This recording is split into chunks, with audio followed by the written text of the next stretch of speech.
ವಿಠಲ ಪಾಂಡುರಂಗ ವಿಠಲ ಅಲ್ಲು ಸಲ್ಲ ಇಲ್ಲು ಸಲ್ಲ ಪಾಂಡುರಂಗ ವಿಠಲ.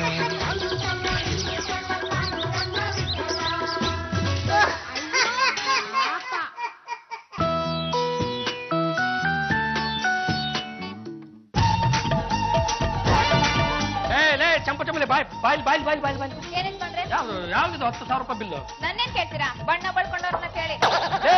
ನೀನಿಟ್ಟಿದ್ದು ನೀರು ಕಣೆ. ನಾನೇ ಹೋಗಿಲ್ಲ ಅಂದೆ. ನಾನು ಕೇಳಿದ್ದು ಕಾಫಿನೇ. ಕಾಫಿ ಕುಡಿದ್ರೆ ಖರ್ಚು ಜಾಸ್ತಿ ಆಗುತ್ತೆ. ನೀರ್ ಕುಡಿದು ನೀವಾದ್ರೂ ಖರ್ಚು ಕಡಿಮೆ ಮಾಡಿ.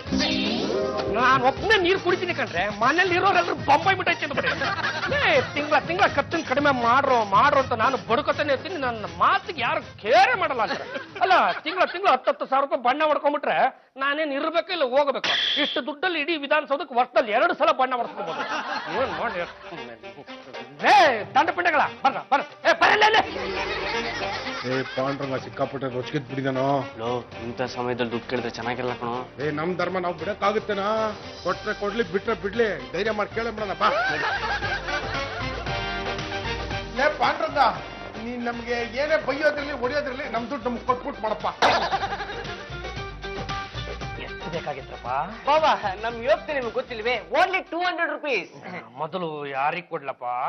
ನನಗ್ ಕೊಟ್ರು ಓಕೆ, ಇವನಿಗೆ ಕೊಟ್ರು ಓಕೆ. ಕೊಡ್ತೀನಿ ಹೇಳಿ ಅಂದ್ರು ಇವ್ರಿಗೆ ಕೊಡ್ತೀನಿ.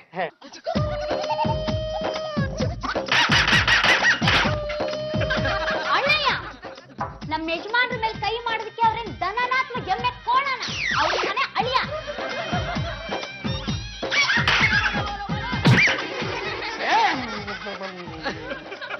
ನನಗೆ ಒಂದು ಸಲ ಕೋಪ ಬಂತು ಅಂದ್ರೆ ನಾನು ಯಾರು ನೋಡಲ್ಲ. ಅವ್ರು ಹೊಳೆಯಂದ್ರಾಗಿರ್ಬೋದು, ರಾಜರಾಗಿರ್ಬೋದು, ಮಹಾರಾಜರಾಗಿರ್ಬೋದು, ನನಗೆ ಸಮಾಧಾನ ಆಗೋವರೆಗೂ ನಾನು ತೆಗೆದು ಬಿಡ್ತಾ ಇರೋದು ಅಷ್ಟೇ. ನಿನಗ ಅಧಿಕಾರ ಯಾರು ಕೊಟ್ಟವರು? ನಿನಗ್ ಕೋಪ ಇದ್ರೆ ನಿನ್ ಹೆಂಡತಿ ಮೇಲೆ ಕಿರ್ಕೊ. ಆ ತಾಕತ್ ನಿನಗಿದ್ಯಾ? ಇನ್ನೊಂದು ಸಲ ನಮ್ಮ ಯಜಮಾನ್ರ ಮೇಲೆ ಏನಾದ್ರೂ ಕೈ ಮಾಡ್ದ್ಯೋ, ನಿನ್ನ ಕೈ ಮೂಳೆಗಳನ್ನ ಲಟ ಅಪ್ಪಟ ಅಂತ ಮುರಿದು ಬಿಡ್ತೀನಿ. ಪಲ್ಲು ಬರೀ ವಿಟ್ಲಗ್ ವಹಿಸ್ಕೊಂಡು ಮಾತಾಡ್ತಿದ್ಯಲ್ಲ, ಅವ್ನು ನನಗೂ ಹೊಡೆದಾಕಣೆ. ನನ್ ಗಂಡನ ಮೇಲೆ ಯಾಕೋ ಕೈ ಮಾಡ್ಬೇಕು? ಏನಪ್ಪಾ ಬೆಳಿಗ್ಗೆ ಆದ್ರೆ ಒದೆ ತಿನ್ನಕ್ಕೆ ಕಾಯ್ತಿರ್ತಿರಲ್ಲ, ನಿಮ್ಗೆ ನಾಚಿಕೆ ಆಗಲ್ಲ? ನಿಮ್ಗೆ ಒದೆ ಬೇಕು ಅಂದ್ರೆ ನನ್ನನ್ನು ಕೇಳಿ ನಾನ್ ಕೊಡ್ತೀನಿ. ಸಾಕಾ? ನಡೀರಿ ಬನ್ನಿ. ಏನು ಯಜಮಾನ್ರೆ, BP ಜಾಸ್ತಿ ಆಗಿರ್ಬೇಕು. ಬಾಯಿಗೆ ಮಾತ್ರೆ ಹಾಕಿ ನೀರ್ ಬಿಡ್ಲಾ? ಇಲ್ಲಿಂದ ತೆಪ್ಪು ಹೋಗ್ತೀಯಾ ಇಲ್ಲ ತೆಗೆದು 2 ತಟ್ಟು ಬಿಡ್ಲಾ? ಅದೇನೇ ತಟ್ಟರು ಒಳಗ್ ಬಂದ್ ತಟ್ಟಿ ನೋಡೋಣ. ಇಲ್ಲ, ಈ ಮನೆಯಲ್ಲಿ ಯಾರ್ಯಾರಿಗೂ ಜವಾಬ್ದಾರಿ ಇಲ್ಲ. ಆಗಲ್ಲ, ನನ್ನ ಕೈಲಾಗಲ್ಲ. ಇದ್ರ ಮೇಲೆ ಜವಾಬ್ದಾರಿ ಉತ್ಕೊಳಕ್ ಆಗಲ್ಲ. ಈ ವಂಶದಲ್ಲಿ ಯಾಕಾದ್ರೆ ಕಟ್ಟ ಕಡೆ ತುಂಡಾಗಿ ಉಟ್ಬಿಟ್ಟು ಪ್ರಭು ದೊರೆ ಎನ್ನ ತಂದೆ ಗಂಡಗಲೇಶ್ವರ ಸೋತೆ, ನಾನು ಸಂಪೂರ್ಣವಾಗಿ ಸೋತೆ. ಬಂದು ನನ್ನನ್ನು ಕರೆದುಕೊಂಡು ಹೋಗು, ನೀನು ಗಂಡ ಸಾಗಿದ್ದಾನೆ. ಪಾಂಡುರಂಗ ಗಂಡುಗಲಿ ನಮ್ಮ ಹೆಸರಿಗೆ ಲಂಗ ತೋರಿಸಿದ ಮೇಲೆ ಇನ್ನು ಗಂಡುಗಲಿ ಎಂದು ಬಂತು? ಅದೇನು ಅಂತ ಹೇಳಿ. ಸುಮ್ನೆ ಕೂಗಾಡಿದ್ರೆ ಹುಚ್ಚು ನನ್ನ ಮಗ ಅಂತಾಳೆ. ತಪ್ಪು ಮಾಡಿರೋದು ನಿನ್ ಹೆಂಡತಿ. ಅವಳ ಮೇಲೆ ಕೂಗಾಡೋದು ಬಿಟ್ಟು ಎಲ್ಲರ ಮೇಲೂ ಕೂಗಾಡಿದ್ರೆ ಏನ್ ಚೆನ್ನಾಗಿರುತ್ತಾ? ತಿಂಗಳ ಬ್ಯೂಟಿ ಪಾರ್ಲರ್ಗೆ 3,000 ರೂಪಾಯಿ ಖರ್ಚು ಆಗೋದು ಅಲ್ದೇನೆ ಈಗ ಬಣ್ಣ ಮೆತ್ಕೊಳ್ಳೋದಕ್ಕಿಂತಾನೆ 10,000 ರೂಪಾಯಿ ಖರ್ಚಾಗ್ತಾ ಇದೆ. ನಾನು ಈ ಗೋಳನ್ನು ಯಾರ ಹತ್ರ ಹೇಳ್ಕೊಳ್ಳಿ, ಯಾರ ಹತ್ರ ತೋಡ್ಕೊಳ್ಳಿ? ಎತ್ತಿಗೆ ಜ್ವರ ಬಂದ್ರೆ ಎಣ್ಣೆಗೆ ಯಾರಾದ್ರೂ ಬಲೆ ಹಾಕ್ತಾಳೇನೋ? ನಿನ್ ಹೆಂಡತಿನ ಕಲ್ದು ಚಾಟ್. ಅದನ್ನ ಬಿಟ್ಟು ಬೇರೆಯವ್ರ ಮೇಲೆ ಕೂಗಾಡಿದ್ರೆ ಹಸಿ ಹುಚ್ಚು ನನ್ನ ಮಗ ಅಂತಾಳೆ. ಈ ಹಸಿ ತರಕಾರಿ ಇದ್ದಂಗೆ ಈ ಹಸಿ ಹುಚ್ಚಿರ್ಬೇಕು. ಕರೆಕ್ಟ್, ನಮ್ಮಮ್ಮ ಹೇಳೋದು ಕರೆಕ್ಟ್. ನಾನು ಯಾರನ್ನ ವಿಚಾರಿಸ್ಬೇಕು ಅವ್ರನ್ನ ವಿಚಾರಿಸ್ಬೇಕು. ಜಾತಿ ಚಂಪಲ್ ತಿನ್ನಿವ್ರೆ, ಬನ್ರಿ ಇಲ್ಲೇ. ಇದೇನ್ ಮನೆ ಅನ್ಕೊಂಡಿದ್ರು ಇಲ್ಲ ಫಿಶ್ ಮಾರ್ಕೆಟ್ ಅನ್ಕೊಂಡಿದ್ರು? ನಿಮ್ಮಂತವರು ಯಾವ್ದಾದ್ರೂ ಮನೆಗಳಿಗೆ ಸೇರ್ಕೊಂಡ ಮೇಲೆ ಆ ಮನೆಗಳು ಮನೆಗಳಾಗಿ ಎಲ್ಲಿ ಉಳಿತವೆ. ಬಣ್ಣದ ಖರ್ಚು ಅಂತ 10,000 ರೂಪಾಯಿ ಬಿಲ್ ಬಂದು ನನ್ನ ಟೇಬಲ್ ಮೇಲೆ ಬಿದ್ದಿದೆ. ಆ ಬಣ್ಣನ ತಾವು ಎಲ್ಲಿ ಹೊಡ್ಕೊಂಡ್ರೆ ನೋಡಿ. ಇಷ್ಟು ದಿವಸ ಏನೋ ನಡೆದೋಯ್ತು. ಇನ್ನು ಮುಂದಕ್ಕಿಂತ ಖರ್ಚುಗಳನ್ನ ಆದಷ್ಟು ಕಡಿಮೆ ಮಾಡಿ. ಅದ್ ಹೇಗಾಗುತ್ತೆ? ಏಜ್ ಆಗ್ತಿದ್ದಂಗೆ ಮುಖದ ಮೇಲೆಲ್ಲ ಸಿಕ್ಕಾಪಟ್ಟೆ ರಿಂಕಲ್ಸ್ ಬರಕ್ ಸ್ಟಾರ್ಟ್ ಆಗುತ್ತೆ. ಇಂಥ ರಿಂಕಲ್ಸ್ ನ ಸ್ಟಾಪ್ ಮಾಡ್ಬೇಕು ಅಂದ್ರೆ ನಾವ್ ಇಂಥ ಕ್ರೀಮ್ಗಳನ್ನೆಲ್ಲ ಬಳಸಲೇಬೇಕಾಗುತ್ತೆ. ಇಂತಹ ಕ್ರೀಮ್ಗಳು ಅಂತ ತಾವೇನು ಹೇಳ್ತಾ ಇದ್ದೀರಲ್ಲ, ಮುಂದಕ್ಕೆ ದಯವಿಟ್ಟು ಅಂತಹ ಕ್ರೀಮ್ಗಳನ್ನ ಬಳಸೋದನ್ನ ಬಿಟ್ಟು ಬಿಡಿ. Okay Abhi, I don't know problem. Abhi, ನಾಳೆ ನಮ್ಮ ಮನೆಗೆ ಒಬ್ಬ ಸೇಲ್ಸ್ ಮ್ಯಾನ್ ಬರ್ತಾ ಇದ್ದಾನೆ, ಪಿಂಟು ಅಂತ. ಅವನು ಅಮೆರಿಕಾದಿಂದ ಸೂಪರ್ ಫ್ಯಾಂಟಾಸ್ಟಿಕ್ ಕ್ರೀಮ್ ತರ್ತಾ ಇದ್ದಾನೆ. ಅದನ್ನ ಏನಾದ್ರೂ ನಾನು ಒಂದೇ ಒಂದ್ಸಲ ಫೇಸಿಗೆ ಹಚ್ಕೊಂಡೆ ಅಂದ್ರೆ 60 years ಓಲ್ಡ್ ಆದ್ರೂ ನನ್ ಮುಖದ ಮೇಲೆ ರಿಂಕಲ್ಸೇ ಬರಲ್ವಂತೆ. ನಿಮ್ಮಂತವರ ದರಿದ್ರ ಮುಖದ ಮೇಲೆ ರಿಂಕಲ್ಸ್ ಇದ್ರೆಷ್ಟು ಹೋದ್ರೆಷ್ಟು, ಅವುಗಳಿಂದ ಯಾರಿಗೆ ತಾನೇ ಉಪಯೋಗ ಇದೆ?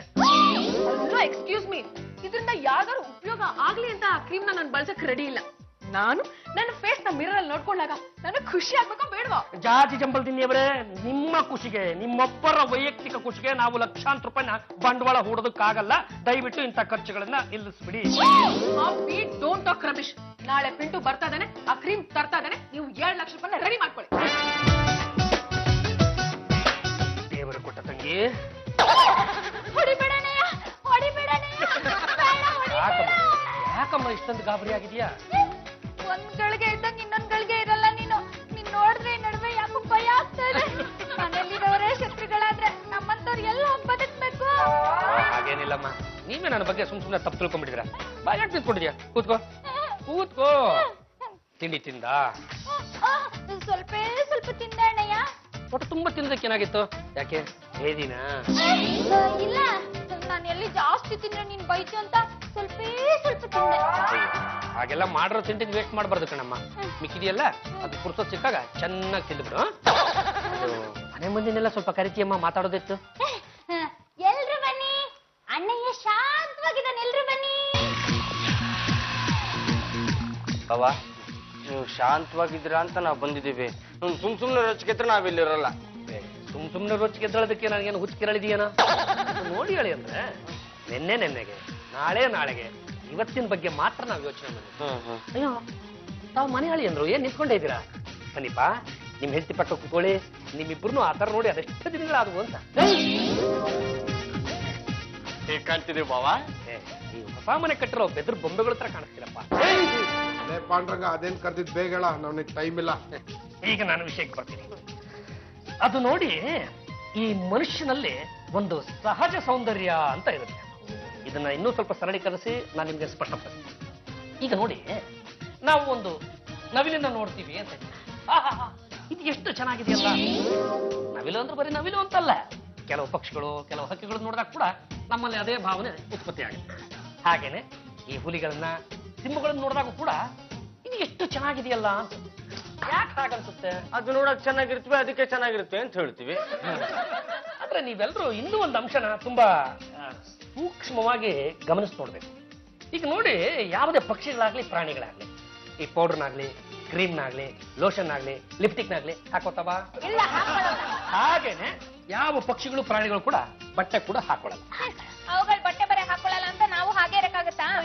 ನಾನು ಹೊಟ್ಟೆ ಬಟ್ಟೆ ಬಿಟ್ಟು ಮಾತಾಡ್ತಾ ಇದ್ದೀನಿ. ಪ್ರಾಣಿ ಪಕ್ಷಿಗಳಿಗೆ ಬುದ್ಧಿ ಕಡಿಮೆ, ಅದಕ್ಕೆ ಅವೆಲ್ಲ ಹಾಕೊಳ್ಳಲ್ಲ. ಅವುಗಳಿಗೆ ಬುದ್ಧಿ ಕಮ್ಮಿ ಅನ್ನೋ ನಿನಗೆ ಬುದ್ಧಿ ಕಮ್ಮಿ. ಅವುಗಳೆಲ್ಲ ಈ ಸಹಜ ಸೌಂದರ್ಯನ ಕಾಪಾಡ್ಕೊಂಡು ಬಂದಿದೀಯೋ. ಅಣ್ಣಯ್ಯ, ನೀನ್ ಹೇಳೋದ್ ನಮ್ಗೆ ಅರ್ಥ ಆಗ್ತಲ್ಲ, ಸ್ವಲ್ಪ ಬಿಡ್ಬಿಡ್ಸಿ ಹೇಳು. ಇಲ್ಲಿರುವ ಎಲ್ಲರಿಗೂ ಬಿಡಿಬಿಡಿಸಿ ಹೇಳಬೇಕು ಅಂತ ನನಗೆ ಚೆನ್ನಾಗಿ ಗೊತ್ತು, ಹೇಳ್ತೀನಿ. ಅದು ನೋಡಿ, ಈ ಭಗವಂತ ಅನ್ನೋನೇನಿದಾನಲ್ಲ, ನಮ್ಮೆಲ್ಲರನ್ನು ಅಂದ್ರೆ ಎಲ್ಲರೂ ಸೇರ್ಕೊಂಡು, ನಮ್ಮನ್ನು ಬಿಟ್ಟು ಬೇರೆಯವರು ಸೇರ್ಕೋತಾರೆ. ಎಲ್ಲರನ್ನು ಸೃಷ್ಟಿ ಮಾಡುವಾಗ ಅವರವರಿಗೆ ಅವರವರದ್ದೇ ಆದಂತಹ ಒಂದು ಆಕಾರ, ಒಂದು ವಿಕಾರ, ಒಂದು ರೂಪ, ಒಂದು ಅಂದ, ಒಂದು ಚಂದ ಅಂತ ಕೊಟ್ಟಿರ್ತಾರೆ. ಅದನ್ನೆಲ್ಲ ನಾವು ಅಂಗಕ್ಕೆ ಉಳಿಸ್ಕೋಬೇಕು. ಆದ್ರೆ ನಾವು ಮನುಷ್ಯರು ಏನ್ ಮಾಡ್ತೀವಿ? ಓಹೋ, ನಮ್ದು ಈ ಭಾಗದ ಬಣ್ಣ ಕಪ್ಪಿದೆ ಅಂದ್ಬಿಟ್ಟು ಮತ್ತಿನ್ಯಾವುದೋ ಭಾಗದ ಚರ್ಮ ಕಿತ್ತಿಲ್ಲ, ಮತ್ತಿನ್ಯಾವಳು ನನ್ನ ಮಗು ಸೊಟ್ಟಿದೆ ಅಂದ್ಬಿಟ್ಟು ಅದೆಷ್ಟೋ ದುಡ್ಡು ಖರ್ಚು ಮಾಡ್ಕೊಂಡೋಗಿ ಯಾವನ ಹತ್ರನ ತಟ್ಟಿಸ್ಕೊಂಡು ಸೊಟ್ಟಗಾಗಿರೋ ಮಗುನ ನೆಟ್ಟ ಮಾಡಿಸ್ಕೊಂಡು, ಇನ್ನೊಬ್ರು ಯಾರು ನಮ್ಮ ಮೈ ಬಣ್ಣ ಯಾಕೋ ಡಲ್ಲು ಅಂದ್ಬಿಟ್ಟು ಅದೆಷ್ಟೆಷ್ಟೋ ದುಡ್ಡನ್ನ ಖರ್ಚು ಮಾಡ್ಬಿಟ್ಟು ಮೈ ತುಂಬಾ ಬಣ್ಣೆ ಮಾಡಿಸ್ಕೊಂಡು ಏನಾಗುತ್ತೆ ಹೇಳಿ? ನನಗೇನಾಗುತ್ತೆ? ಎಲ್ಲ ಒಂದು ಬರೀ 5 ನಿಮಿಷ ಕಂಡ್ರ ಎಲ್ಲ ಮೋರಿ ಸೇರ್ಕೊಂಡ್ಬಿಡುತ್ತೆ. ಅದಕ್ಕೆ ನಾನು ಪದೇ ಪದೇ ಹೇಳೋದು, ಸಹಜ ಸೌಂದರ್ಯನ ನಾವು ಕಾಪಾಡ್ಕೋಬೇಕು. ಇಲ್ಲದೆ ಇದ್ರೆ ಏನಾಗುತ್ತೆ ಹೇಳಿ? ಸೃಷ್ಟಿಕರ್ತ ಭಗವಂತನಿಗೆ ನಾವು ದ್ರೋಹ ಮಾಡ್ದಂಗಾಗತ್ತೆ. ಸುಮ್ಮನೆ ಪಾಂಡ್ರಂಗ, ಲಿಪ್ಸ್ಟಿಕ್, ಸೆಂಟು, ಸ್ನೋ ಪೌಡರ್ ತಗೊಳ್ಳಿಲ್ಲ ಅಂದ್ರೆ ಆ ಕಂಪ್ನಿಗಳು ಬಹಳ ಅದಂಗ. ಹೆಣ್ಮಕ್ಳು ಕಾಸ್ಮೆಟಿಕ್ಸ್ ಮೇಲೆ ಸಿಕ್ಕಾಪಟ್ಟೆ ಖರ್ಚು ಮಾಡ್ತಾರೆ. ಪ್ರತಿನಿತ್ಯ ಕಾಸ್ಮೆಟಿಕ್ಸ್ ಮೇಲೆ ಕೋಟ್ಯಾಂತರ ರೂಪಾಯಿ ವಹಿವಾಟಾಗುತ್ತೆ ಅಂತ ನಾವು ಮೊನ್ನೆ ತಾನೇ ಇಂಟರ್ನೆಟ್ ಅಲ್ಲಿ ಚೆಕ್ ಮಾಡಿ ನೋಡಿದೆ, ಗೊತ್ತಾ? ಅಲ್ಲ, ನಾನು ಇಷ್ಟೆಲ್ಲ ಹೇಳಿದ ಮೇಲೂ ನಿಮ್ಗೆ ಯಾರಿಗೂ ಅರ್ಥ ಆಗ್ಲಿಲ್ಲ ಅಂದ್ರೆ ನಾನ್ ತಾನೇ ಏನ್ ಮಾಡ್ಲಿ? ಅದು ನೋಡಿ ಹೇಳಿ ಅಂದ್ರೆ, ಈಗ ಯಾವ್ದಾರ ಒಂದು ಬಿಲ್ಡಿಂಗ್ ಬಣ್ಣ ಹೊಡೆದ್ರೆ ಅದು ಕೊನೆ ಪಕ್ಷ ಒಂದು 5 ವರ್ಷನಾದ್ರೂ ಬಾಳಿಕೆ ಬರುತ್ತೆ. ಅದೇ ಮುಖಕ್ಕೋ ಇಲ್ಲ ಮೈಗೋ ಇಲ್ಲ ಮತ್ತಿನ್ನೊಂದು ಯಾವ್ದೋ ಭಾಗಕ್ಕೆ ಬಣ್ಣ ಹೊಡ್ಕೊಂಡ್ರೆ ಏನಾಗುತ್ತೆ? ಎಲ್ಲ ಮೋರೆ ಸೇರಿ ಹೋಗ್ಬಿಡ್ತಪ್ಪ. ಬಾಬಾ ಇವಾಗ ನೀವ್ ಏನ್ ಹೇಳ್ಬೇಕು ಅಂತ ಹೊರಟಿದ್ದೀರಾ? ಬಂದ್ರಿ ನೋಡಿ ವಿಷಯಕ್ಕೆ.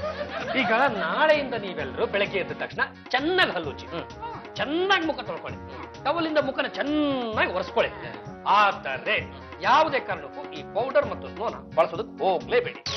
ಸಹಜ ಸೌಂದರ್ಯನ ಕಾಪಾಡ್ರೋ. ಯಾರಿಗೋ ಹೇಳ್ಬೇಕಾಗಿರೋದನ್ನ ನಮ್ಮನ್ ಕೂರ್ಸ್ಕೊಂಡ್ ಹೇಳಿದ್ರೆ ಏನ್ ಬಂತು ಭಾಗ್ಯ? ಮೊದ್ಲು ನಿನ್ ಹೆಂಡತಿಗೆ ಹೇಳು, ಅವ್ರು ಬಿಟ್ರೆ ನಾವು ಬಿಡ್ತೀವಿ. ಜಾಜಿ ಮೇಡಮ್ ಅವರೇ ಹಾಯ್ ಪಿಂಟು, ನಾನ್ ನಿಮ್ಗೋಸ್ಕರನೇ ವೇಟ್ ಮಾಡ್ತಾ ಇದ್ದೆ. ಮೇಡಮ್ ತಗೊಳ್ಳಿ ಮೇಡಮ್, ಇದು ಅಮೆರಿಕಾದಲ್ಲಿ ತಯಾರಿಸಿರೋ ಕ್ರೀಮ್. ಹಾಲಿವುಡ್ ಬಾಲಿವುಡ್ ನಟ ನಟಿಯರೆಲ್ಲ ಇದನ್ನೇ ಉಪಯೋಗಿಸೋದು ಮೇಡಮ್. 2 ಲಕ್ಷ ರೂಪಾಯಿ ಆಗುತ್ತೆ ಈ ಕ್ರೀಮು ಎಷ್ಟ್ ದಿನ ಬರುತ್ತೆ? ಮೇಡಮ್. 6 ತಿಂಗಳು ಬರುತ್ತೆ ಮೇಡಮ್. 60 ವರ್ಷ ಆದ್ರೂ ನಿಮ್ ಮುಖದ ಮೇಲೆ ಒಂದ್ ಸುಕ್ಕು ಬರೋದಿಲ್ಲ. ಬಂತು ಅಂತ ಹೇಳಿ ಮೇಡಮ್, ನಿಮ್ ದುಡ್ಡು ವಾಪಸ್ ಕೊಟ್ಬಿಡ್ತೀನಿ. Oh my God, I just can't believe this. Wait, Habi, come here. ಏನೋ ಕರ್ದಂಗಿತ್ತು. Habi, ನಾನು ನಿಮ್ಗೆ ನಿನ್ನೆ ಹೇಳ್ತಾ ಇದ್ನಲ್ಲ, ಪಿಂಟು ಅಂತ ಒಬ್ರು ಬರ್ತಾರೆ ಸೇಲ್ಸ್ ಮನ್ ಅಂತ, ಅವರೇ ಇವರು. ನೋಡಿ, American super duper fantastic cream ತಂದಿದ್ದಾರೆ. ಇದಕ್ಕೆ 2 lakhs ಆಗುತ್ತೆ, ಕೊಟ್ಬಿಡಿ. ನಮ್ಮ ಹತ್ರ ದುಡ್ಡು ಇಲ್ಲ. ಏನ್ ಸರ್ ಜೋಕ್ ಮಾಡ್ತಾ ಇದ್ದೀರಾ? ದೊಡ್ಡದಾಗಿ ಗಂಡು ಗೊಲಿ ವಂಶ ಅಂತ ಹೇಳ್ತೀರಾ, ನಿಮ್ ಹೆಂಡತಿಗೆ 2 ಲಕ್ಷ ರೂಪಾಯಿ ಕೊಟ್ಟು ಕ್ರೀಮ್ ಕೊಡ್ಸೋಕಲ್ವಾ? ನೀವು ನಿಮ್ಮ ಹೆಂಡ್ರಿಗೆ ಈ ಕ್ರೀಮ್ ಕುಡಿಸಿದ್ರೇನ್ರಿ? ಅವ್ರಿಗೆ ಯಾಕೆ ಸರ್ ಬೇಕು ಕ್ರೀಮು? ಅವಳು ಹಾಗೆ ಚೆನ್ನಾಗಿ ಕಾಣಿಸ್ತಾಳೆ. ಗೊತ್ತಾಯ್ತೇನ್ರಿ ಇದ್ರ ಬಂಡವಾಳ? Habi, ಅದೆಲ್ಲ ನನಗೆ ಗೊತ್ತಿಲ್ಲ. ನೀವು 2 lakhs ಕೊಡ್ಬೇಕು ಅಷ್ಟೇ. ನಮ್ಮ ಹತ್ರ ಇಲ್ಲ. ಇಷ್ಟೊಂದು ಇನ್ಸಲ್ಟ್ ಮಾಡ್ತಾರೆ ಅಂತ ನನಗೆ ಗೊತ್ತಿರ್ಲಿಲ್ಲ. ಮೇಡಮ್ ಯಾಕೋ ಸಾರ್ ಇವತ್ತು ಮೂಡಲ್ ಇಲ್ಲ ಅನ್ಸುತ್ತೆ. ಒಂದ್ 10 ದಿವಸ ಬಿಟ್ಟು ಬರ್ತೀನಿ, ಅವ್ರನ್ನ ಸ್ವಲ್ಪ ಪಳಗ್ಸಿರಿ. ಅಲ್ಲಿ ತನಕ ಈ ಸ್ಯಾಂಪಲ್ ಪೀಸ್ ನ ಯೂಸ್ ಮಾಡ್ತಾ ಇರಿ. ಇದ್ರ ಗಮ್ಮತ್ ಏನು ಅಂತ ನಿಮ್ಗೆ ಗೊತ್ತಾಗುತ್ತೆ. ಅದ್ಭುತವಾಗಿದೆ ಕಣ ಪುಟ್ಟರಾಜ, ನಿನ್ ಕೈ ಚಳಕ ತುಂಬಾ ಚೆನ್ನಾಗಿ ಫೋಟೋ ತೆಗಿತೀಯಪ್ಪ. ಅಂದ್ರು ಕೂಡ ಮೋಹಿನಿ ಮಾಡಿಟ್ಬಿಟ್ಟಿಯಲ್ಲೋ. ಎಲ್ಲ ಕಂಪ್ಯೂಟರ್ ಮಹಿಮೆ, ಯಾರ ಮುಖ ಹೇಗ್ ಬೇಕಾದ್ರೂ ಬದಲಾಯಿಸಬಹುದು. ಅಂದ್ರೇನಾ ಇವ್ರಿಗೆ ಎಷ್ಟು ಬೇಕಾದ್ರೂ ವಯಸ್ಸನ್ನು ಜಾಸ್ತಿ ಮಾಡ್ಬೋದು, ಎಷ್ಟು ಬೇಕಾದ್ರೂ ವಯಸ್ಸನ್ನು ಕಮ್ಮಿ ಮಾಡ್ಬೋದಾ? ಅಫ್ಕೋರ್ಸ್ ಹೆಂಗ್ ಬೇಕಾದ್ರೂ ಮಾಡ್ಕೋಬಹುದು. ನೀವು ಕುಡಿಯೋದವ್ರು ಇದಿರಲ್ಲ, ವೆರಿ ಐನ್ ಪಾಕ್ರಿ ಕಂಡ್ರ ಅಂತ ಚಿಕ್ಕ ಸೀತಮ್ಮನ್ಗೂ ಟಚ್ ಅಪ್ ಮಾಡಿ ಸಿನಿಮಾ ಹೀರೋಯಿನ್ ಮಾಡ್ಬಿಡ್ತೀವಿ. ಟಚ್ ಅಪ್ ಜೊತೆಗೆ ಟ್ರಿಕ್ಸ್ ಇರ್ಬೇಕಮ್ಮ. ಈ ಟ್ರಿಕ್ಸ್ ಮನೆ ಹಾಳಾಗೋಗ್ಲಿ ಕಣ. ಮೊದಲು ನನ್ನ ಕತೆ ಕೇಳಿಸ್ಕೊಳ್ಳೋ. ನನ್ನ ಹೆಂಡತಿ ಇದ್ದಾಳಲ್ಲ, ಅವಳು ತಾನು ಎಲ್ಲರಿಗಿಂತ ಸುಂದರವಾಗಿ ಕಾಣಬೇಕು ಅಂತ ನನಗೆ 2 ಲಕ್ಷ ರೂಪಾಯಿ ಕತ್ರೆ ಹಾಕ್ಬೇಕು ಅಂತ ಹೊರಟಿದ್ದಾಳೆ. ಗೊತ್ತಾಯ್ತು ಬಿಡು, ಮಗದಲ್ಲಿ ಸುಖ ಬರಬಾರ್ದು ಅಂತ ಅಮೆರಿಕ ಕ್ರೀಮ್ ಮರೆ ಹೋಗಿದ್ದಾರೆ. ಈ ವಿಷಯ ನಿನಗೆ ಹೇಗೆ ಗೊತ್ತಾಯ್ತು? ನನ್ನ ಹತ್ರನೇ ಈ ತರ ಒಂದ್ ಕೇಸ್ ಬಂದಿತ್ತು. ನನ್ನ ಫ್ರೆಂಡ್ ಹೆಂಡತಿ ಅಮೆರಿಕ ಕ್ರೀಮ್ ಬೇಕು ಅಂತ ಗಂಡನ್ ಗೋಳಾಡ್ತಾನೆ ಇದ್ಲು. ನಾನು ಟ್ರಿಕ್ ಫೋಟೋಸ್ ತೆಗೆದು ಅವ್ರ ಹೆಂಡತಿನ ಎದುರಿಸ್ತಾ ನೋಡು. ಅವತ್ತಿಂದ ಅಮೆರಿಕ ಕ್ರೀಮ್ ಅಂದ್ರೆ ಗಡ್ಡ ಅಂತ ಎದುರ್ತಾನೆ ಇರ್ತಾಳೆ. ಅದು ಏನು ಟ್ರಿಕ್ ಮಾಡಿದೆ ಅಂತ ನನಗೆ ಸ್ವಲ್ಪ ಕಲ್ಸ್ಕೊಡ್ಬಾರ್ದೇನಾ? ನೋಡಮ್ಮ, ಇವಳ ಹೆಸರು ಭಾವನಾ ಅಂತ. ಈ ಫೋಟೋ ನೋಡು, ಇಬ್ರು ಒಬ್ರೆ. ಆ ಕ್ರೀಮ್ ಹಚ್ಕೊಂಡ್ಮೇಲೆ ಈ ತರ ಆಗಿದ್ದಾರೆ. ಇದು ಪರಮಾಶ್ಚರ್ಯ. ನೋಡಿದ ಕೂಡ ಅಜ್ಜಿ ಮೊಮ್ಮಗಳ ತರ ಕಾಣಿಸ್ತಾರೆ. ಲೋ, ಇಂಥ ಟ್ರಿಕ್ಗಳನ್ನೆಲ್ಲ ನಿನ್ನ ಹತ್ರ ಇಟ್ಕೊಂಡು ಯಾಕೋ ಹಾಳು ಮಾಡ್ಕೋತಾ ಇದೀಯಾ? ನನ್ನಂತವ್ರು ಸ್ವಲ್ಪ ಸಹಾಯ ಮಾಡಬಾರ್ದೇನಾ? ನನ್ನಿಂದ ಏನಮ್ಮ ಆಗ್ಬೇಕು ನಿನ್ಗೆ? ಪುಟ್ಟರಾಜು, ಈ 2 ಫೋಟೋ ತಗೊಂಡೋಗಿ ಯಾವ್ದಾನ ಒಂದು ಲೋಕಲ್ ಪತ್ರಿಕೆನಲ್ಲಿ ಹಾಕ್ಸಿ, ಆ ಪತ್ರಿಕೆ ನಮ್ಮ ಮನೆಗೆ ಸ್ವಲ್ಪ ತರ ಮಾಡು. ಮಿಕ್ಕಿದ್ದನ್ನ ನಾನ್ ನೋಡ್ಕೊತೀನಿ. ಏನಿದು? ಇದನ್ನ ರಿಂಕಲ್ ಫ್ರೀ ಕ್ರೀಮ್ ಅಂತಾರೆ. ಇದನ್ನ ಹಚ್ಕೊಂಡ್ರೆ 60 years ಆದ್ರೂ ನಿನ್ ಫೇಸ್ ಮೇಲೆ ಒಂದೇ ಒಂದು ರಿಂಕಲ್ ಕೂಡ ಬರಲ್ಲ ಕಣೆ. ಜೊತೆ ನಂಗೂ ಒಂದ್ ಸ್ವಲ್ಪ ಕೊಡ್ತೀರಾ? ನಾನು ಹಚ್ಕೋತೀನಿ. ಇದನ್ನ ಸ್ಯಾಂಪಲ್ಗೆ ಅಂತ ಕೊಟ್ಟಿದ್ದಾರೆ. ಮೊದ್ಲು ನಾನು ಇದನ್ನ ನನ್ನ ಫೇಸ್ಗೆ ಅಪ್ಲೈ ಮಾಡಿ ಎಫೆಕ್ಟ್ ನೋಡ್ತೀನಿ. ಆಮೇಲೆ ಇಷ್ಟ ಆಯ್ತು ಅಂದ್ರೆ ಆರ್ಡರ್ ಮಾಡ್ತೀನಿ. ಅದು ಬಂದಾದ್ಮೇಲೆ ನಿಂಗೂ ಸ್ವಲ್ಪ ಕೊಡೋದಿರುತ್ತೆ. ಈಗ ಲೈಟ್ ಆಗಿ ಇಲ್ಲಿಂದ ಜಾಗ ಖಾಲಿ ಮಾಡಿದ್ರೆ ಸರಿ, ಇಲ್ಲ ಅಂದ್ರೆ ಸ್ಟ್ರಾಂಗ್ ಆಗಿ ಹೇಳ್ಬೇಕಾಗತ್ತೆ. ಏನು ಬರೀ ನಮ್ಮ ದೇಶದಲ್ಲಿ ಹಿಂಗೇನೋ ಅಥವಾ ಬೇರೆ ದೇಶದಲ್ಲಿ ಹಿಂಗೇನೋ ಯಾರ ಹತ್ರ ಹೇಳ್ಕೊಂಬಂದ್ ನಾವು? ಅಲ್ಲ, ಏನ್ ಜನಗಳ ಕೆಟ್ಟೋದ್ರು ಅಥವಾ ಕಾಲನೇ ಕೆಟ್ಟೋಯ್ತು? ಯಾವ್ದು ಅಸಲಿ ಯಾವ್ದು ನಕಲಿ? ಯಪ್ಪ, ಹೆಂಗಪ್ಪ ಇದನ್ನ ಮಾಡೋದು? ಯಾಕೋ ಅಸಲಿ ಸೈಟ್ಗಳೆಲ್ಲ ನಕಲಿ ಆಗೋಯ್ತಾ? ಮಾತ್ರಶ್ರೀ ರಂಗಮ್ಮ, ಈ ಸೈಟ್ಗಳು ನಕಲಿ ಆಗೋದು ಮಾಮೂಲೆ. ಆದ್ರೆ ನಾವು ಪ್ರತಿನಿತ್ಯ ಬಳಕೆ ಮಾಡೋಂಥ ವಸ್ತುಗಳೇ ನಕಲಿ ಆಗ್ಬಿಡ್ತು ಅಂದ್ರೆ ನಾವು ಯಾರ ಹತ್ರ ದೂರ ಕೊಡೋಣ? ಏನಾಯ್ತು? ಏನಾಯ್ತಂತ ಹೆಂಗ್ ಹೇಳಿ? ಪಾಪ ಯಾರ ಮನೆ ಹುಡುಗಿನೋ ಏನೋ ಭಾವನಾ ಅಂತ, ಇನ್ನು ಚಿಕ್ಕ ವಯಸ್ಸು ನೋಡಿಗೆ ಅಮೆರಿಕದಿಂದ ಅದು ಯಾವ್ದೋ ಕ್ರೀಮ್ ಬರುತ್ತಪ್ಪ ಮಖಕ್ಕೆ ಹಚ್ಕೊಳ್ಳೋದು, ಅದನ್ನ ತರ್ಸೋಳೆ ಹಚ್ಕೊಂಡವಳೆ. ಮಖ ನೋಡಕ್ಕಾಗಲ್ಲ ಕಣ, ಹಿಂಗಾರ ಪೇಪರಲ್ಲಿ ಫೋಟೋ ಸಮೇತ ಹಾಕೊಳ್ಳೆ. ಬೇಕಿದ್ರೆ ಯಪ್ಪ ನೀವೇ ನೋಡ್ಬಿಡ್ರಿ. ನೋಡಿದ್ರ ಎಂಥ ಮೋಸ! 20 ವರ್ಷದ ಹುಡುಗಿ ಕ್ರೀಮ್ ಹಚ್ಕೊಂಡಿದ ತಕ್ಷಣ 60 ವರ್ಷದ ಮುದುಕಿ ಆಗ್ಬಿಟ್ಟಿದ್ದಾಳೆ. ಬಿಟ್ಲ ಜಾಜಿ ಅವ್ರು ಇದೇ ಕ್ರೀಮ್ ನ ತರ್ಸೋಣ ಅಂತಲ್ವನ ಇರೋದು? ಹೌದು ಕಣೋ, ಮೊದ್ಲಿ ವಿಷಯ ಹೇಳಪ್ಪ. ತಪ್ಪಿ ತಪ್ಪಿ ಅಂತ ಕೆಲಸ ಎಲ್ಲಾದ್ರೂ ಮಾಡ್ಬಿಟ್ರಪ್ಪ, ಆಮೇಲೆ ಅದು ನನ್ ಬುಡಕೆ ಬರುತ್ತೆ. ಅವ್ರು ತರಿಸ್ಲಿ ಹಚ್ಕೊಳ್ಳಿ, ವಿಕಾರ ಆಗ್ಲಿ, ಸುಮ್ಮನೆ. ಜಾಜೆತ್ಕಿಗೆ ಈ ಕ್ರೀಮ್ ಬಗ್ಗೆ ಗೊತ್ತಿಲ್ಲ. ಅಪ್ಪಿ ತಪ್ಪಿ ಕ್ರೀಮ್ ಹಚ್ಕೊಂಡವ್ರ ಮುಖ ವಿಕಾರ ಆಗ್ಬಿಟ್ರೆ ಯಾರ್ ಗತಿ? ವಿಕಾರ ಆದವ್ರನ್ನ ಬಿಟ್ಟು ಹಾಕೋದು, ಆಕಾರ ಇದ್ದವ್ರನ್ನ ಕರ್ಕೊಂಡ್ ಕಟ್ ಹಾಕೊಳ್ಳೋದು. ಸುಮ್ಮನೆ ಬಾವು, ನಿಮ್ಗೆಲ್ಲ ಗೊತ್ತಾಗಲ್ಲ. ಜಾಜೆಟ್ಗೆ ಯಾವುದೇ ಕಾರಣಕ್ಕೂ ಅಮೆರಿಕ ಕ್ರೀಮ್ನ ನೀವು ಬಳಸಬಾರ್ದು. ನೋಡಿ ಆ ಕ್ರೀಮ್ ನ ಬಳಸಿ ಹೇಗಿದ್ದವಳು ಹೇಗಾಗಿದ್ದಾಳೆ ಅಂತ. ನೋಡಿ ಹೇಳೋದನ್ನ ಹೇಳಿದ್ವಿ, ಇದ್ರ ಮೇಲೆ ನಿಮ್ ಇಷ್ಟ. ನಿಮ್ಮ ಪರ್ಮಿಷನ್ ಇಲ್ದಿರ ರೂಮ್ ಒಳಗೆ ಬಂದಿದ್ದಕ್ಕೆ ಕ್ಷಮೆ ಇರಲಿ. ಬೇಕಾದ್ರೆ ಹೊರಗಡೆ ಬಂದು ಆಮೇಲೆ ಮಸಾಲೆ ದೋಸೆಗೆ ದುಡ್ಡು ಕೊಡಿ. ಓ ಮೈ ಗಾಡ್, ನಾನು ಈ ಕ್ರೀಮ್ ನ ಬಳಸಿದ್ರೆ ಹೇಗಾಗ್ತದೆ? ಬಲ್ಲು ಏನ್ ಮಾಡ್ತಿದ್ದಮ್ಮ ಇಲ್ಲಿ? ಜಾಜೆಟ್ಗೆ ಅಮೆರಿಕಾದಿಂದ ತರಿಸಿರೋ ಹೊಸ ಕ್ರೀಮ್ ನ ಹಚ್ಕೋತಾ ಇದಾರಪ್ಪ. ಆಚೆ ಬಂದ್ ಕೂಡ್ಲೆ ಮೊದಲು ನಾನೇ ಕನ್ನಡಿ ಹಿಡಿಬೇಕಂತೆ. ಅದರಿಂದ ನಿನಗೇನು ಉಪಯೋಗ? ಕ್ರೀಮ್ ಹಚ್ಕೊಳಕ್ಕೆ ನನಗೂ ಕೊಡ್ತಾರಂತೆ ಕಣೋ. ಜಾಜೆಟ್ಗೆ ಬೇಗ ಬನ್ನಿ, ಕನ್ನಡಿ ಕಾಯ್ತಾ ಇದೆ. ಪಲ್ಲು, ಮಿರರ್ ರೆಡಿ ಇದೆಯಾ? ಮಿರರ್ ರೆಡಿ ಇದೆ, ಮೊದಲು ನಿಮ್ ಮುಖ ತರಿಸಿ. ಶಾವೆ ಯಾ ಯಾಕೆ ನಾನು ತುಂಬಾ ಬ್ಯೂಟಿಫುಲ್ ಆಗಿ ಕಾಣಿಸ್ತಾ ಇದೀನಿ ಅಂತ ನೀವೆಲ್ಲ ಆಶ್ಚರ್ಯದಿಂದ ಸತ್ತೋಗ್ಬೇಕು ಅಂತ ಮಾಡಿದಿರಾ? ಸಾಯ ಮಾತು ಆಮೇಲೆ ಎಲ್ಲಿ? ಮೊದಲು ಕನ್ನಡಿಲಿ ನಿನ್ ಮುಖ ನೋಡ್ಕೋ, ಆಮೇಲೆ ಸಾಯೋದು ಯಾರು ಅಂತ ನಿರ್ಧಾರ ಮಾಡುವಿ ಅಂತೆ. ಕಳ್ಸೆ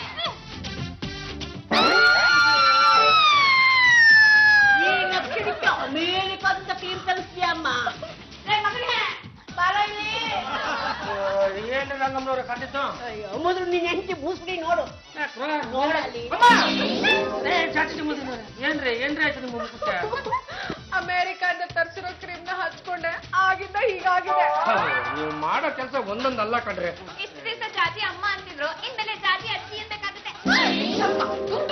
ಸಾಕು ಸುಮ್ನೆ ರೀ. ಅಂತೂ ಇಂತೂ ನನ್ ಕನ್ಸು ನನ್ಸಾಗೋ ದಿನಗಳ ಹತ್ರ ಬರ್ತಾ ಇದೆ. ಏನ್ ಹೇಳ್ತಿದೀಯ? ಇನ್ನೇನತ್ತೆ, ಇಂಥ ಮುಷ್ಟಿ ಇರೋ ಜೊತೆ ನಾವ್ ಯಜಮಾನ್ರು ಬಾಳ್ವೆ ಮಾಡ್ತಾರಾ?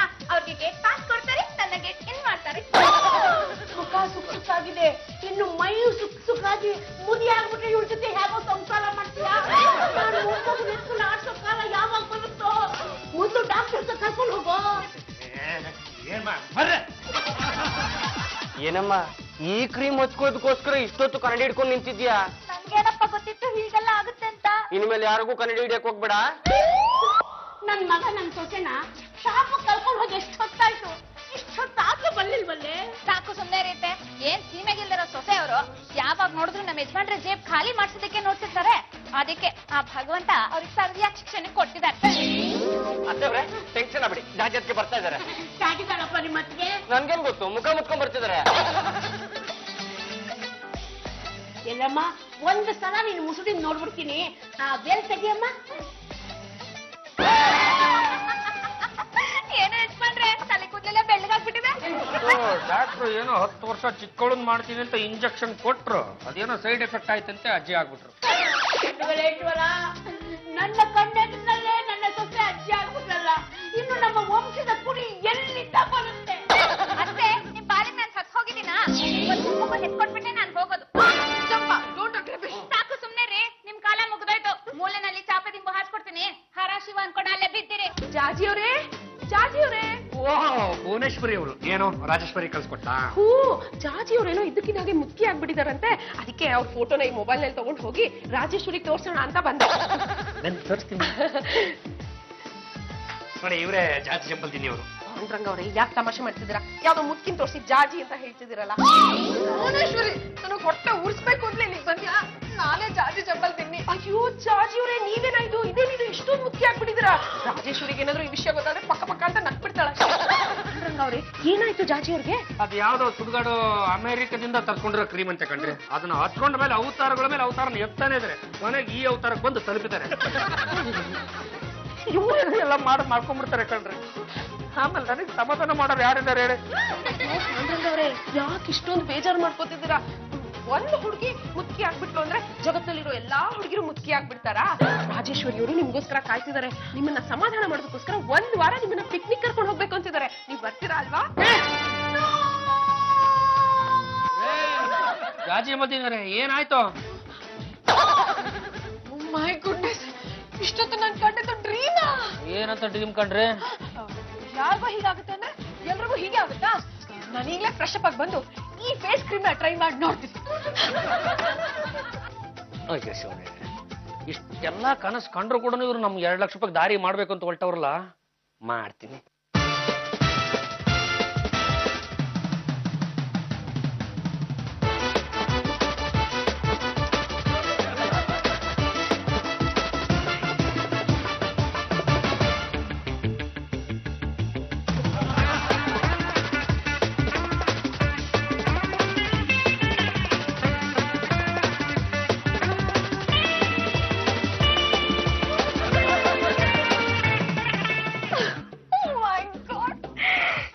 ಈಗ ನಾನು ತುಂಬಾ ಬ್ಯೂಟಿಫುಲ್ ಆಗಿ ಕಾಣ್ಬೋದಲ್ವಾ?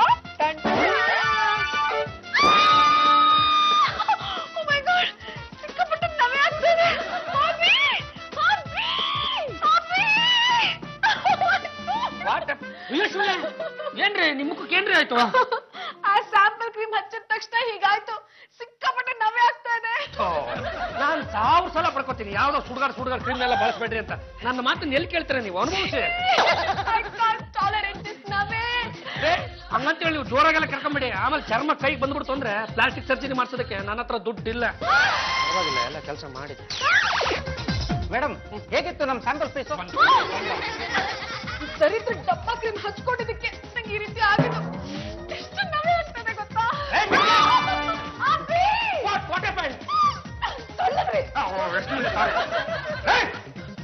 ಏನ್ ನನ್ನ ಹೆಂಡತಿ ಮುಖನ ಹಾಳು ಮಾಡ್ಬೇಕಂತ ಮಾಡಿದ್ರೇನ್ರಿ ನೀವು? ನಾನು ಈ ವಿಷಯ ನಿಲ್ಗೆ ಬಿಡಲ್ಲ ಕಣ್ರಿ. ನಿಮ್ಮ ಮೇಲೆ ಮಾನನ ತಮ್ಮಕತ್ತೊಮ್ಮೆ ಹುಡ್ತೀನಿ. ನಿಮ್ಮನ್ನ ಮತ್ತು ನಿಮ್ಮ ಕಂಪ್ನಿನ ಬೇಡ ತಾನೆ. ಹೋಗ್ರೆ ನಡೀರಿ, ಈಗಲೇ ಡಾಕ್ಟರ್ ಹತ್ರ ಹೋಗೋಣ. ಅದು ಜಾತಿ ಚಂಪಲ್ ತಿನ್ನೀವ್ರೆ. ಇಷ್ಟು ಸಣ್ಣ ಪುಟ್ಟ ವಿಚಾರಕ್ಕೆ ಡಾಕ್ಟರ್ ಹತ್ರ ಹೋಗ್ಬಿಟ್ರೆ 1000 ರೂಪಾಯಿ ಬರೆ ಎಳೆದು ಬಿಡ್ತಾರೆ. ನೀವೊಂದು ಕೆಲಸ ಮಾಡಿ, ತಣ್ಣೀರಲ್ಲಿ ಮುಖ ತೊಳ್ಕೊಂಡ್ಬಿಟ್ಟು ಅದು ಬೇರೆ ಟವಲ್ ಇಂದ ಮುಖ ಒರೆಸ್ಕೊಳ್ಳಿ, ಎಲ್ಲ ಸರಿ ಹೋಗ್ಬಿಡುತ್ತೆ. ಬೇರೆ ಟವಲ್ ಯಾಕೆ? ಅದು ನೋಡಿ ಜಾತಿ ಚಂಪಲ್ ತಿನ್ನೀವ್ರೆ, ಹೇಗಾದ್ರೂ ಮಾಡಿ ನನ್ನ 2 ಲಕ್ಷ ರೂಪಾಯಿನ ನಾನು ಉಳಿಸ್ಕೋಬೇಕು ಅಂತ ನೀವು ಈಗೇನ್ ಬಳಸಿದ್ರಲ್ಲ ಆ ಟವಲ್ಗೆ ತುರ್ಕೆ ಪುಡಿ ಹಾಕಿ ನಿಮ್ಮ ಮುಖನ ಹೀಗೆ ಮಾಡಿದ್ದೆ ನಾನು.